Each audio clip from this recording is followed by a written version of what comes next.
Mesdames et messieurs, ça pleure en Ukraine. La Russie a commis le pire. La Russie a commis l'irréparable. Et ça court dans tous les sens. Ah oui, ce que la Russie a fait dans la nuit du dimanche à lundi, chers dames, chers messieurs, même les différents gouverneurs, les Ukrainiens vivant en Ukraine en témoignent. Ce que les Russes viennent de faire. Chers dames, chers messieurs, je ne peux pas en vouloir cela même à mon pire ennemi. Parce que, en fait, ce sont des humains. Mais il y a parmi eux des innocents. Vous comprenez? Mais il y a aussi ceux-là qui ont été envoyés en fait par Volodymyr Zelensky et ses alliés supplétifs de l'OTAN. Et ils vont en subir, ils vont payer les pots cassés, ils vont subir tout ce qu'il y aura à subir. Alors, la Russie a émis des dégâts colossaux sur l'ensemble du territoire de Kiev.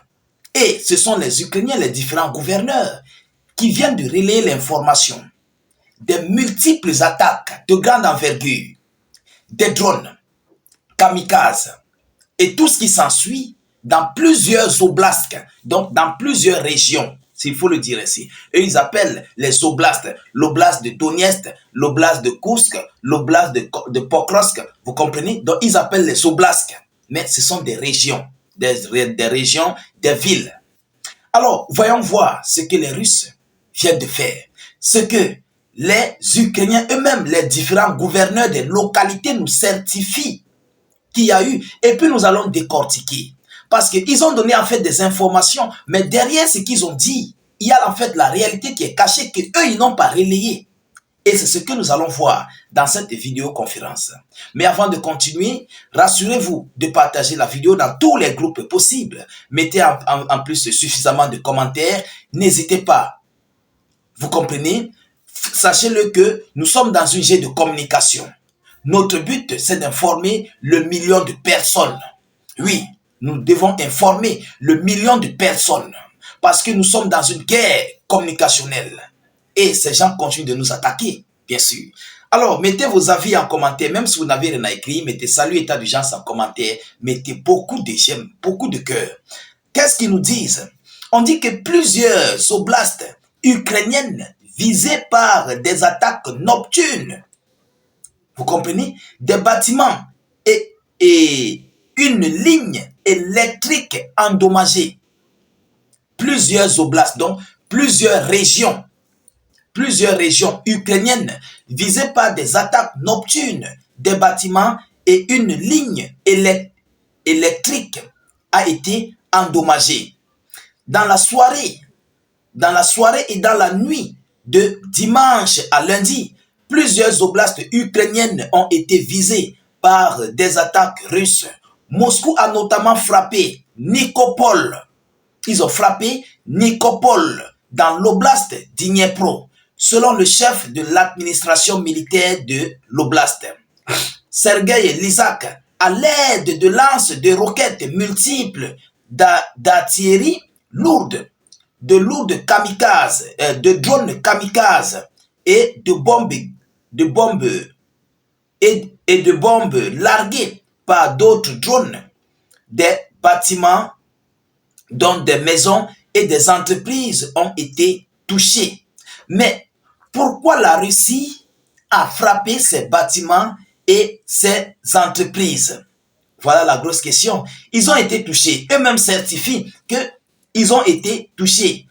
Vous comprenez? Mais pourquoi la Russie a largué des missiles, des bombes, des drones kamikazes sur ces bâtiments et sur ces différentes usines?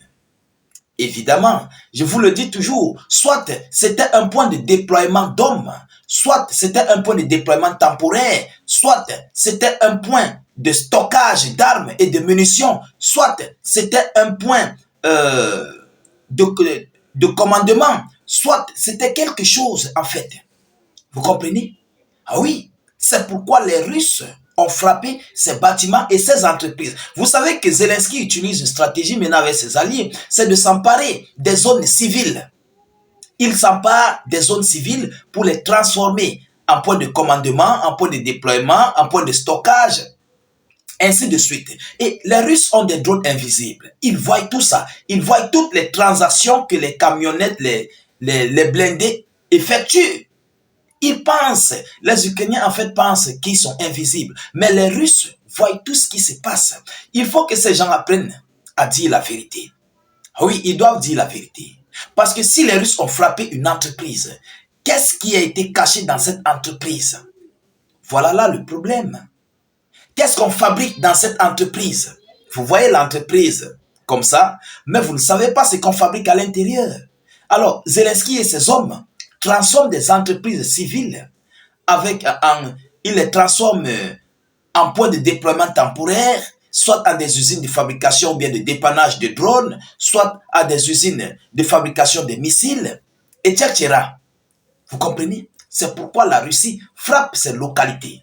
Mais ils ne disent pas cela, ils disent que non, la Russie a frappé des bâtiments et ceci, cela. Vous comprenez? Alors, mesdames et messieurs, l'Isaac n'a pas fait état d'aucune victime. Alors, par ailleurs, l'oblast de Kharkiv a subi une attaque de drone dans la nuit qui a provoqué un incendie dans un autre bâtiment agricole de Vovchansk. Donc, le bâtiment est allé en fumée. Alors, qu'est-ce qu'il y avait dans ce bâtiment? C'est la même chose que je vous expliquais tout à l'heure du côté de Nikopol. Vous comprenez? Selon les autorités locales, 600 mètres carrés environ ont été envoyés en fumée pendant plus de 5 heures. Alors, qu'est-ce qui a attisé cette flamme? Chers dames, chers messieurs, évidemment, ce sont là des points des dépôts de munitions, de drones et tout ce qui s'ensuit. Et lorsque ça prend la chose, mais c'est inarrêtable. Ça fait la chose pendant environ 5 heures à 6 heures de temps. Vous comprenez? Parce que ce qui a été stocké là, ce sont des munitions, ce sont des drones, ce sont des bombes, tout ce qui s'ensuit, des missiles. C'est fait pour aller au front.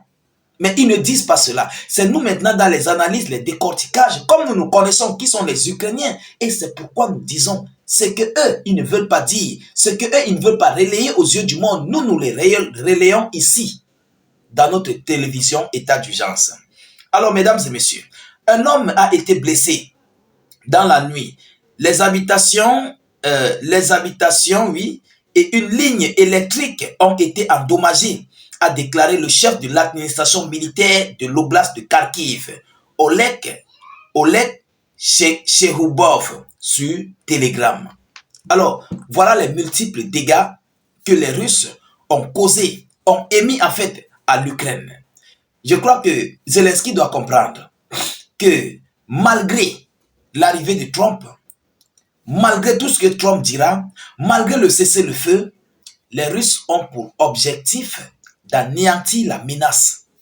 Ah oui, d'anéantir ce qui en fait est un danger pour les Russes. Vous comprenez? De désarmer l'Ukraine et d'anéantir la menace. Et il n'y a personne qui pourra arrêter les Russes face à cette décision. Personne.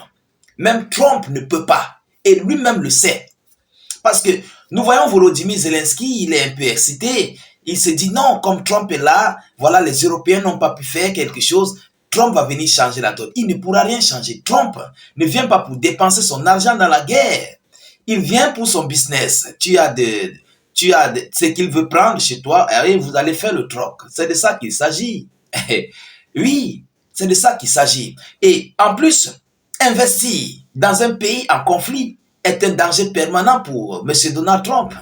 Ah oui, c'est un danger permanent. Alors, chers dames, chers messieurs, voilà ce que les Russes viennent de faire ces dernières 48 heures. Voilà, j'enregistre cette vidéo aujourd'hui, lundi 10 février, mais je vais la publier, elle sera en ligne mardi matin. Vous comprenez? Voilà. Alors, chers dames, chers messieurs, partagez au maximum la vidéoconférence, mettez-la partout à travers le monde. Surtout, n'hésitez pas, s'il vous plaît, de mettre suffisamment d'avis en commentaire. Et même si vous n'avez rien à écrire, mettez salut, état d'urgence en commentaire ou encore vive la paix dans le monde. C'est très important. Abonnez-vous à nos différents canaux YouTube, Facebook. Et surtout, n'hésitez pas de mettre vos suggestions en commentaire.